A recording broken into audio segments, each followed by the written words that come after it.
नमस्कार, news station में आपका स्वागत है। आज हम बात करेंगे दिल्ली हावड़ा रूट पर स्पीड बढ़ाने के लिए भारतीय रेलवे क्या कर रही है। इस दिशा में एक अच्छी पहल हुई है। हाल ही में, या हम कह सकते हैं 24 घंटे के अंदर ही पटना से दीनदयाल उपाध्याय जंक्शन के बीच में ट्रेन को 130 किलोमीटर प्रति घंटे की रफ्तार पर चलाया गया है। हालांकि आपको लग रहा होगा जहां बातें हो रही हैं बुलेट ट्रेन की, वहां पर 130 किलोमीटर प्रति घंटे की रफ्तार का क्या मायने हैं, ये लोगों को लग रहा होगा, दर्शकों को लग रहा होगा। और इसी पर बातचीत करने के लिए हमने दानापुर डीआरएम सुनील कुमार जी से बात की। आइए उन्हीं से पूछते हैं, वो हमारे साथ हैं। सुनील कुमार जी, आपका न्यूज स्टेशन में स्वागत है सर। नमस्कार, थैंक यू सर, जब हम बात करते हैं कि दानापुर से दीनदयाल उपाध्याय जंक्शन के बीच में 130 किलोमीटर प्रति घंटे की रफ्तार पर पटना राजधानी स्पेशल चलाई गई, तो क्या मतलब है इसका? देखिए, दानापुर मंडल जो पूर्व मध्य रेल में स्थित है, झाझा से डीडीयू मेन लाइन सेक्शन जो हमारा कहलाता है, वो काफ़ी अहम है और ये करीबन 384 किलोमीटर का रूट है।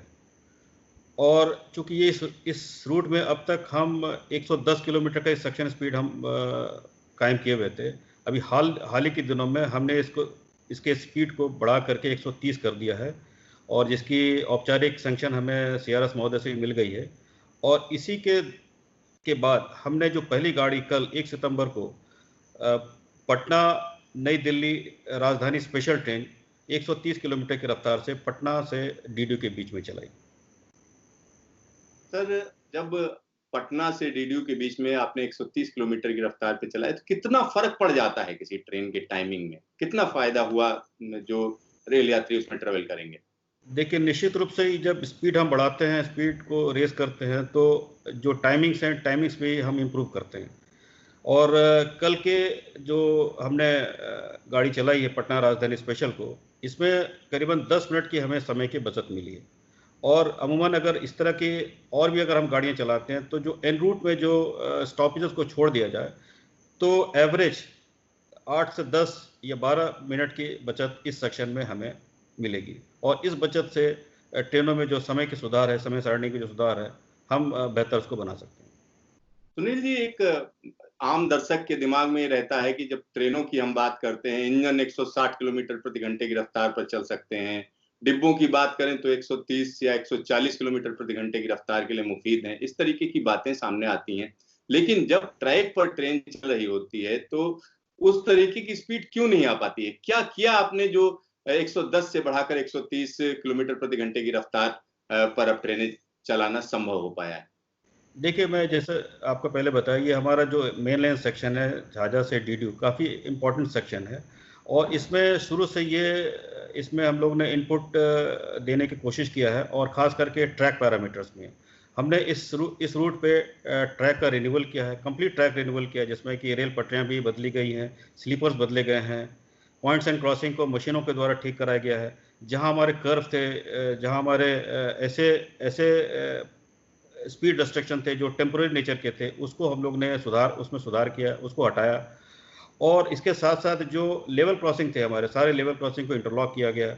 इस तरह की जो आधुनिक तकनीक जो अपना करके हमने इस सेक्शन को एक विस्तृत रूप से इस हाई स्पीड को रेस करने के लिए एक सुनिश्चित किया। और साथ ही साथ इस सेक्शन में जो पहले हम आईसीएफ की कोचें चलाते थे, उसको हमने बदल करके एलएचबी कोचें चलाए, जो कि आप जानते हैं एलएचबी में स्पीड पोटेंशियल 130 की है।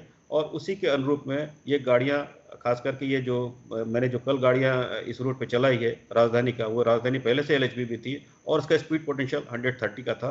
और यही कारण है कि इस वजह से हम इस सेक्शन में स्पीड को बढ़ाने में कायम रहे।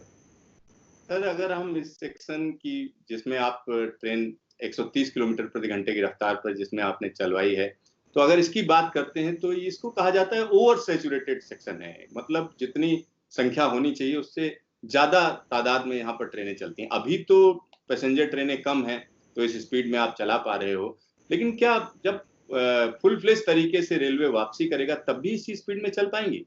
निश्चित रूप से। और ये आपका सवाल बिल्कुल लाजमी है, क्योंकि जैसे आपको मालूम होगा कि ये हमारा झाझा डीडीयू सेक्शन काफ़ी सैचुरेटेड है, सैचुरेटेड इस मामले में कि इस रूट में कई मेल एक्सप्रेस गाड़ियाँ चलती हैं, पैसेंजर ट्रेन का भी आवागमन होता है, और साथ साथ जो छोटे डिस्टेंस के जो कम्यूटर ट्रेन हैं उनका भी परिचालन इसी रूट पे होता है।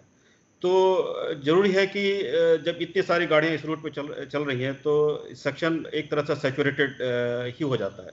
और जब हम इसको बढ़ा दिए हैं इस सेक्शन का, तो स्वाभाविक रूप से जब हम गाड़ियाँ का जो समय है उसको उसमें बेहतरी लाएंगे, उसमें सुधार लाएंगे, तो निश्चित रूप से जो सैचुरेशन में हो सकता है इसमें कमी आए, और अन्य विकल्प इसमें और गाड़ियों को भी सोचने का किया सकते हैं। सुनील जी, एक आखिरी सवाल, अगर हम दिल्ली से कोलकाता की बात करें या दिल्ली हावड़ा रेल मार्ग की बात करते हैं, तो रेलवे बोर्ड पहले से कह रहा है कि इसको 160 किलोमीटर प्रति घंटे की रफ्तार के लिए फिट किया जा रहा है, तो उसके लिए क्या क्या काम चल रहे हैं? क्या उसके लिए भी आप लोग प्रयास कर रहे हैं?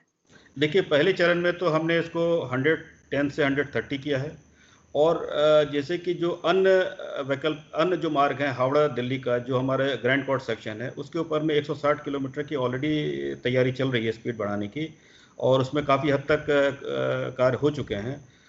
इस रूट में भी भविष्य में 160 करने की संभावना बनती है, तो इसके ऊपर में भी हम लोग काम करके इस सेक्शन को भी हम हाई स्पीड पोटेंशियल में कन्वर्ट करने की कोशिश करेंगे।